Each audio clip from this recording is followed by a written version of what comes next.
અમદાવાદના ઓઢવમાં રોડની હાલત ખખડધજ થઈ ગઈ છે। ઇન્દિરા આવાસથી ગુરુદ્વારા સુધી રોડ બિસ્માર હાલતમાં છે। બિસ્માર રોડથી વાહન ચાલકોને ભારે પરેશાની ભોગવવી પડી રહી છે।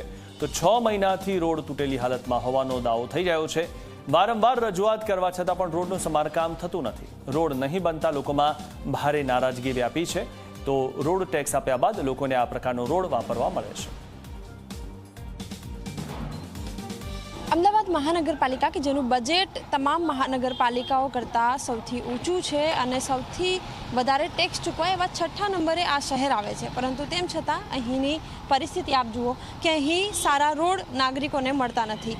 લોકો ટેક્સ ચૂકવે છે પરંતુ બદલામાં તેમને ખાડાવાળા જ રોડ મળે છે। આપ જુઓ કે અહીં આખું જે રોડનું મટીરિયલ છે એ કાંકરીમાં કોન્ક્રીટમાં ફેરવાઈ ગયું છે, પરંતુ જે પ્રકારની ગુણવત્તા હોવી જોઈએ રોડની એ પ્રકારની ગુણવત્તા નથી। અહીંથી વાહનો કઈ રીતે ચાલે એ સૌથી મોટો પ્રશ્ન છે। લોકોને મુશ્કેલીનો સામનો કરવો પડે છે। એક વ્યક્તિ અહીંથી જેઓ લગભગ સ્થાનિક છે એમની સાથે પણ વાતચીત કરીએ, એમને પણ પૂછીએ કેટલી સમસ્યાનો સામનો તેમને કરવો પડે છે, ક્યારથી આ સમસ્યા છે ને કેટલી મુશ્કેલી પડે છે। લગભગ 6-1 મહિના જેવું થઈ ગયું। આ રસ્તો ચૂંટણી આવ્યા પહેલાં 2-3 મહિના પહેલાંનું આ તોડફોડ કરેલું છે, પણ હજુ રસ્તાનું કોઈ નિરાકરણ આવ્યું નથી। આ સમસ્યા પબ્લિક ઘણા ટાઈમથી વેઠી રહી છે।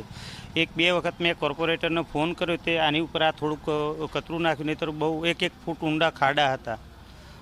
જ્યારે મેં રજૂઆત કરી, મેં કીધું કેમ આ રોડ નથી બનાવતા, તો કે ભાઈ રોડ અમે બનાવીએ પણ પછી ચોમાસામાં કે અંદર દબાઈ જાય તો રોડ તૂટી જાય, એટલે અમારી ઉપર પ્રશ્ન થાય કે રોડ કેવા બનાવ્યા છે। પણ મેં એ વાત કરી કે ઘણા વિસ્તારની અંદર ડ્રેનેજનું પાણી અંદર નાખી અને જે પાણી અંદર ઉતાર્યા પછી રોડ બનાવી દે છે, તો અમારા વિસ્તારમાં કેમ આવ્યું કામકાજ કરવામાં નથી આવતું। બિલકુલ, કયો રોડ છે આ ને કેટલા લાંબા રોડ સુધી આ પરિસ્થિતિ છે? હવે બેન, આ 1 કિલોમીટરનું આ બાજુ છે, અહીંયાથી તમે બહાર જાઓ એટલે આંજણા ચોકથી છે તો મેન હાઈવે સુધી આ લગભગ 3-4 કિલોમીટરનો જે રસ્તો છે ને હાવ બિસ્માર હાલતમાં છે।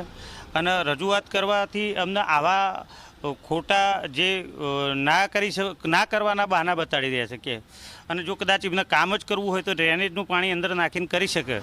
બિલકુલ, જે ઇન્દિરા આવાસ યોજના કે જે ઓઢવમાં આવેલી છે ત્યાંથી ગુરુકુળ તરફ જઈએ કે પછી ગુરુદ્વારા તરફ જઈએ, તમામ વિસ્તારો આ જ પ્રકારની પરિસ્થિતિ છે ને લોકો હાલાકીનો સામનો કરી રહ્યા છે। આપ જુઓ કે વાહન ચાલકોએ પણ સાઈડથી વાહન ચલાવવા પડે છે ને જે રાહદારીઓ છે એમની માટે ચાલવા માટેની તો કોઈ જગ્યા જ નથી। પારાવાર મુશ્કેલીનો સામનો લોકોએ કરવો પડી રહ્યો છે। કેમેરામેન શૈલેષ બગડા સાથે સપના શર્મા, ઝી 24 કલાક, અમદાવાદ।